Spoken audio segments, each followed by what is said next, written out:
Everyone, how are you? I hope आप लोग अच्छे होंगे। आज मेरा जो क्लास है वह linear equation in two variable, एक क्लास 9 का पोर्शन है, एक चैप्टर से उस पर बेस्ड है। तो मेरे चैनल पे आपका स्वागत है। आप मेरे चैनल पे बने रहें और इस वीडियो को पूरा देखें। Linear equation in two variable, इसे linear equation in two variables, okay. Linear equation in two variables. देखिए, लीनियरिटी का मतलब क्या होता है कि अगर कोई एक्सपोनेंट है उसमें आए हुए वेरिएबल्स का जो पावर्स है, एक्सपोनेंट जो है वह 1 होना चाहिए, ठीक है। तो वह एक लीनियर कहलाता है, ठीक है। मोर देन 1 नहीं होना चाहिए, ये ध्यान देना है, 1 होना चाहिए। बात समझ में आया? अब यहाँ पे चूंकि हम इसके पहले क्लास 8 तक हम 7th 8 में linear equation in single variable की बात कर रहे थे। यहाँ पे डबल वेरिएबल है, तो हम क्या करेंगे, सिंपल कॉन्सेप्ट है डबल वेरिएबल। और ये भी ध्यान देना है, लीनियर इक्वेशन का जो ग्राफ होगा वह एक स्ट्रेट लाइन मिलेगा। तो इसका डेफिनेशन देखिए क्या लिख सकते हैं, an equation of the form ax plus by plus C is equal to 0, right. या हम और ऐसे भी लिख सकते हैं, कहीं है ax plus by is equal to minus C भी कर सकते हैं, या सी कह सकते हैं, where a, b and c are real numbers, okay. तो ये आपका क्या कहलाएगा, is called linear equation in two variables x and y. This is a basic या general formula of linear equation in double variable. तो कुछ चीज़ें यहाँ पे समझना है कि अगर ax प्लस by प्लस सी, ये आपका जनरल इक्वेशन हो गया।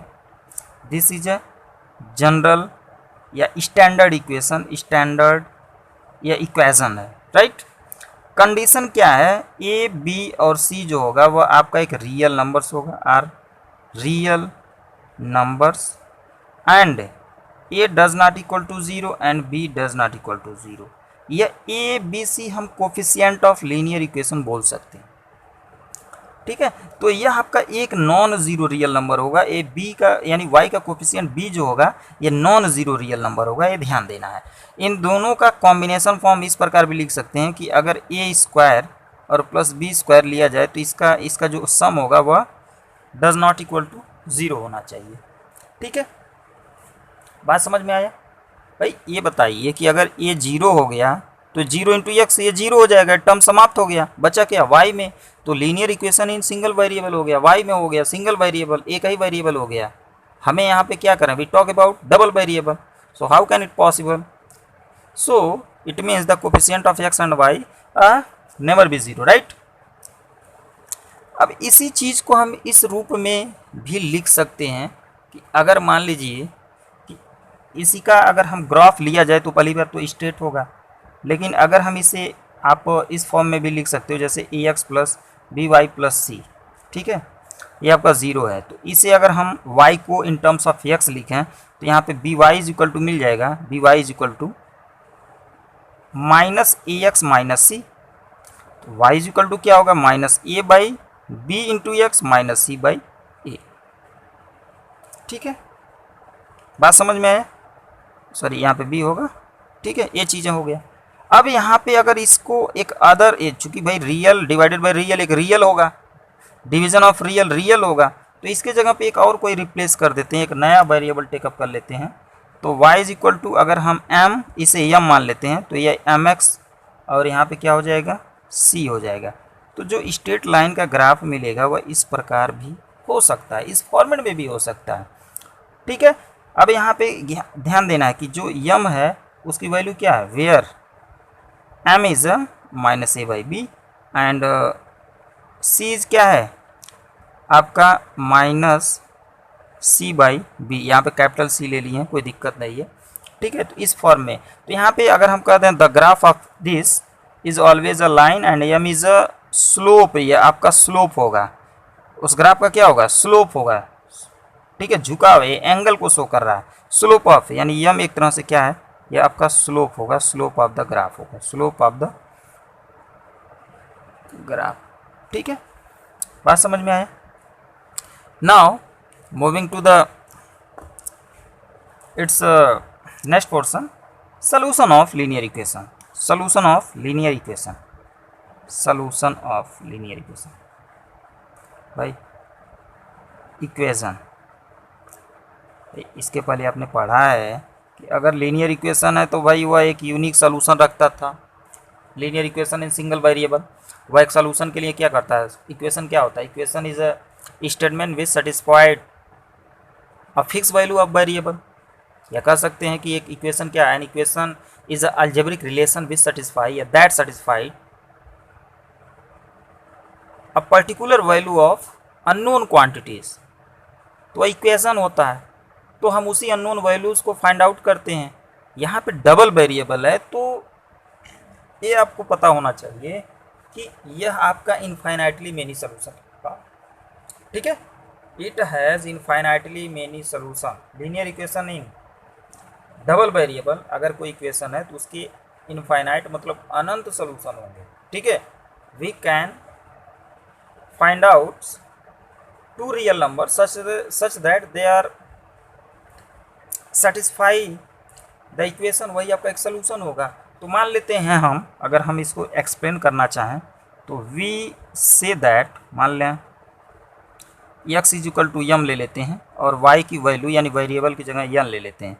अगर इसे हम सोल्यूशन कहते हैं, is solution of ax plus B Y plus C is equal to 0 if, अगर कहीं इसकी वैल्यू ऑफ वेरिएबल अगर इसमें पुट किया जाए तो यहाँ पे x के जगह रिप्लेस करोगे तो am मिलेगा और यहाँ पे b आपका क्या हो जाएगा an प्लस सी, इसकी वैल्यू 0 होना चाहिए, यही ध्यान देना है। मतलब वेरिएबल के वे दो रियल नंबर्स एग्जिस्ट कर जाए जिस पे क्या हो, इक्वेशन की वैल्यू 0 हो जाए, मतलब लेफ्ट बराबर राइट सेटिस्फाई कर जाए, तो वह आपका यानी वे जो रियल्स नंबर होंगे, जो वैल्यूज होंगे, वो आपका दिए गए लीनियर इक्वेशन यानी उस लीनियर इक्वेशन का एक सलूशन कहलाता है, ठीक है। सलूशन को मोस्टली हम रूट भी कह सकते हैं, वैल्यू ऑफ वेरिएबल्स भी कह सकते हैं, या नोन क्वांटिटीज़, वही हम फाइंड आउट करते हैं। तो हमारा एक क्राइटेरिया होता है, हम उसको फाइंड आउट करते हैं। अब चूंकि हम इसका ग्राफ की बात करते हैं, यदि हम इसके ग्राफ की बात करेंगे तो मैं शार्टली आपको डिस्कस कर देता हूँ। एक graph ax plus B Y plus C is equal to 0, तो ये एक स्टेट मिलेगा, एक सीधा, जैसे अगर इसे प्लॉट किया जाए तो एक स्ट्रेट लाइन मिलेगा। अब इसके लिए क्या करना है, हमें पहले क्या करना है, एक्सप्रेस y को इन टर्म्स ऑफ x लिखना है, ठीक है। y को इन टर्म्स ऑफ x पहला पॉइंट। सेकंड पॉइंट्स, हम वे दो वैल्यूज़ हम दो निकाल सकते हैं, मोर देन 2 भी निकालोगे कोई दिक्कत नहीं है, लेकिन अगर हम choose at least 2 convenient value of x and find their corresponding values of y which satisfy the given equation, मतलब हमें x के दो ऐसे करेस्पॉन्ड वैल्यूज़ लेना है दो वैल्यूज़ लेना है जिसके करेस्पॉन्डिंग y की वैल्यू मिल जाए, तो हमें x और y का एक तरह से एक वैल्यूज़ मिलेगा जिसमें हम एक टेबल का कंस्ट्रक्शन करेंगे और उसी वैल्यूज़ को x और y को एक ऑर्डर्ड पेयर में लिखेंगे। ऑर्डर पेयर ऑफ जानते हो, ए ऑर्डर्ड पेयर हो गया, एब्सिसा ऑर्डिनेट कहलाता है, एब्सिसा ऑर्डिनेट, ठीक है।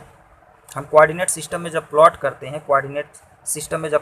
हैं, तो ये आपका एब्सिसा ऑर्डिनेट होता है, ठीक है। ये आपका क्या होगा, ये एक्स एक्सिस पे एक डिस्टेंस होता है और ये वाई एक्सिस पे कवर अप डिस्टेंस होता है, ठीक है। अब इसे कैसे डिफाइन करते हैं, ये चीज़ें अलग बात है कि ये क्या है, डिस्टेंस फ्रॉम वाई एक्सिस, और ये क्या है, डिस्टेंस फ्रॉम एक्स एक्सिस होता है। तो ये चीज़ें ध्यान देना है, ठीक है। फाइनली क्या करेंगे, जो भी पॉइंट्स प्लॉट करेंगे उसको मिलाओगे फ्री हैंड से, तो हमें एक स्ट्रेट लाइन मिलेगा, ठीक है। तो वही स्ट्रेट लाइन क्या होता है, उसका ग्राफ होता है, दिए गए इक्वेशन का एक ग्राफ होता है। तो बहुत सिंपल कॉन्सेप्ट होता है, इसे हम प्लॉटिंग कर सकते हैं। जैसे एक क्वेश्चन ले लेते हैं और क्वेश्चन के थ्रू हम चाहे तो ग्राफ इसका प्लॉट कर सकते हैं, राइट। तो वीडियो लंबा हो सकता है, ठीक है। तो यहाँ पे ध्यान देना है कि ये नहीं यहाँ पे कोई एग्जिस्ट करेगा यूनिक सोल्यूशन या, ठीक है, या नो सोल्यूशन, बट यहाँ पे क्या इन्फाइनाइटली मेनी सोल्यूशन होगा। मतलब कोई लाइन है तो इसके प्रत्येक पॉइंट पे एक सोल्यूशन एग्जिस्ट करता है, राइट। ओके, एक प्यारा सा क्वेश्चन लेते हैं और इसकी प्लॉटिंग करते हैं। The question is draw the graph of equation 2x + 3y = 11। From your graph find the value of y when x = -2। हमें वैल्यू ऑफ y भी निकालना है जब x की वैल्यू क्या हो, -2। सिंपल क्वेश्चन है, इसको देखते हैं। मान लेते हैं वी हैव 2x + 3y = 11। देखिए स्टैंडर्ड फॉर्म में है, ठीक है। अगर इसे इधर कर लें कोई दिक्कत नहीं भाई, 2x + 3y - 11 = 0 भी लिख सकते हो। चूँकि हमें क्या करना है तो ज़रूरत नहीं है, बट अगर हम कंपेयर करते हैं तो ये चीज़ें लिख लेते हैं, स्टैंडर्ड फॉर्म में हो गया। हमारा प्लॉटिंग के लिए क्या करते हैं, मैंने पहले बताया था कि y को इन टर्म्स ऑफ x लिखना है। तो यहाँ पे देखिए 3y, तो ये 11 है, इस 2x को इधर ले जाइए राइट साइड में, तो ये आपका -2x हो जाएगा। अब need to find value of only variable y को इन टर्म्स ऑफ x लिखना है, तो 11 - 2x/3 हो जाएगा, ठीक है। इसे इक्वेशन 1 मान लीजिए, ठीक है।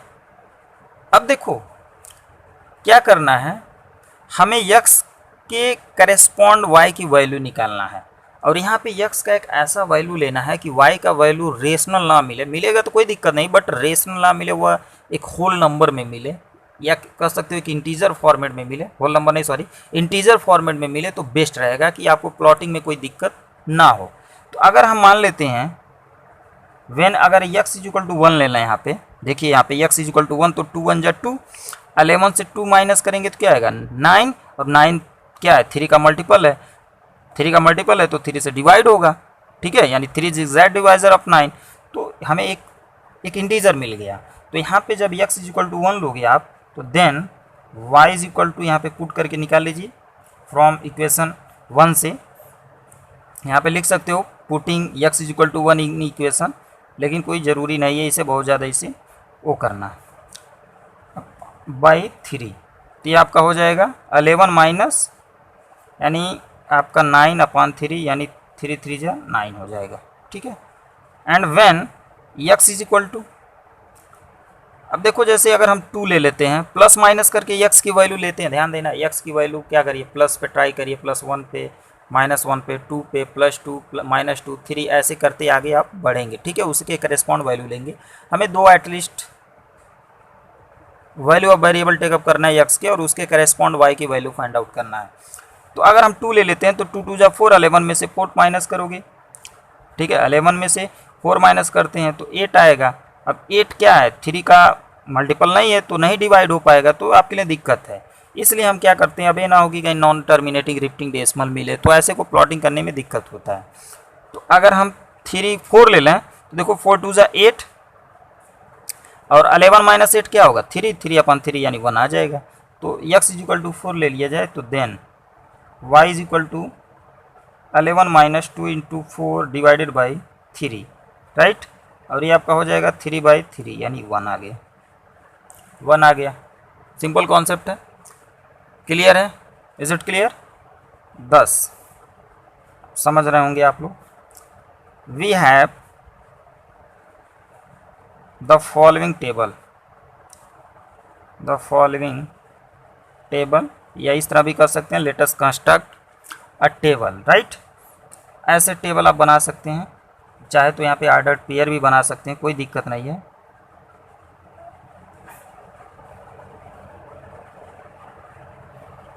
ठीक है, ये आपका टेबल हो गया। x है, y है, देखो x जब 1 लिए तो y की वैल्यू क्या मिला 3, और जब x क्या 4 लिए, या मतलब ध्यान देना x के करेस्पॉन्ड वैल्यूज़ हैं, तो 4 के करेस्पॉन्ड क्या मिला 1 मिला, ठीक है।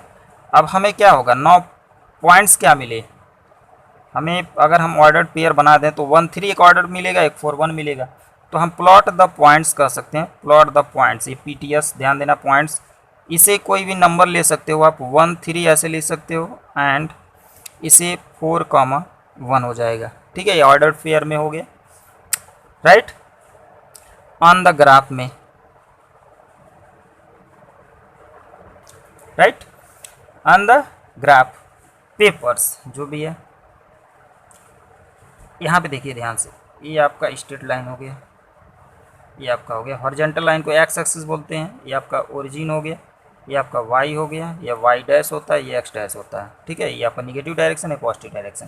तो हम इससे इंटीजर एक पर्टिकुलर एक कांस्टेंट यूनिट लेके हम एक प्लॉट कर लेते हैं। आपका ये क्या हो गया, 1 हो गया, 2 हो गया, +3 +4 +5। इधर आपका निगेटिव डायरेक्शन है -1 -2 -3 -4 -5।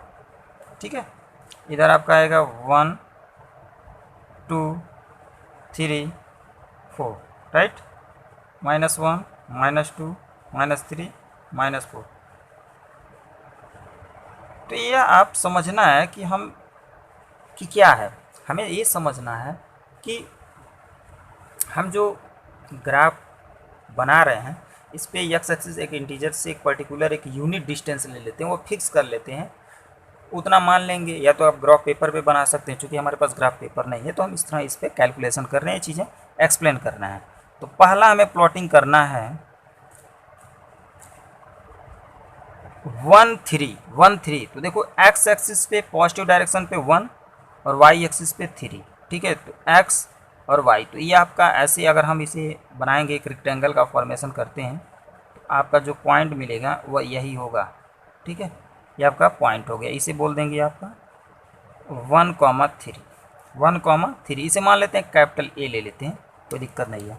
सेकंड पॉइंट 4 1, एक्स एक्सिस पे 4 यूनिट एंड वाई यूनिट के पॉजिटिव डायरेक्शन पे 1 यूनिट। तो एक ऐसे एक रेक्टेंगल का फॉर्मेशन होगा, यहाँ पे आपका बना पॉइंट। ठीक है, इसे मान लेते हैं 4,1, मानना क्या होगा ही बी। अब इसे हम ज्वाइन करते हैं। ठीक है, तो इसे ज्वाइन करेंगे तो एक स्ट्रेट लाइन मिलेगा, एक स्ट्रेट लाइन बनता है। तो स्ट्रेट लाइन के थ्रू इसे कनेक्ट कर देते हैं।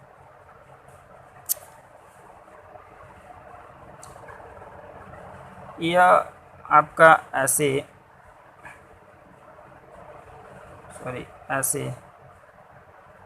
पास करेगा। ठीक है, ऐसे पास करेगा, ये देखो एक स्ट्रेट लाइन बना। ठीक है, अब क्या करते हैं, ये जो ए बी है इसे हम ज्वाइन कर देते हैं, मतलब इनको ज्वाइन कर देते हैं, ज्वाइन ए बी। ठीक है, एंड एक्सटेंड भी कर सकते हो, extend it in both direction. ठीक है, बोथ डायरेक्शन, क्लियर है।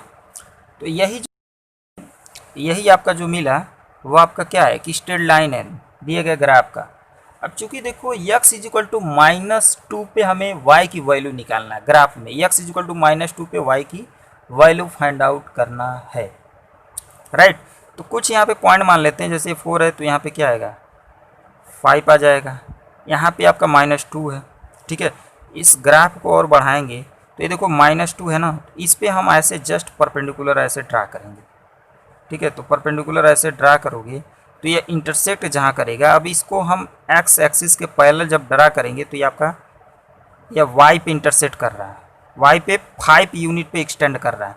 तो यहाँ से ग्राफ ही से पता चल गया कि जो अगर ग्राफ से रीड करें, रीड फ्रॉम ग्राफ या ग्राफ, तो x = -2 तो y क्या मिल रहा है 5 मिल रहा है, y क्या मिल रहा है 5 मिल रहा है। ध्यान देना है कैसे मिला है, जस्ट मैंने इसकी तरीका भी बताया, तो आप इस तरह कर सकते हो, ये तरीका है। अगर इसे मानना चाहो तो आप बहुत तरह से मान सकते हो, इसे यम कर सकते हैं, परपेंडिकुलर ड्रा करते हैं, टेक अ पॉइंट्स यम, तो ये बात की बात है, इसमें बहुत ज़्यादा कैलकुलेशन आप कर सकते हो। ठीक है, तो ये आपका हो गया, बात समझ में आया, तो ये आपका प्लॉट।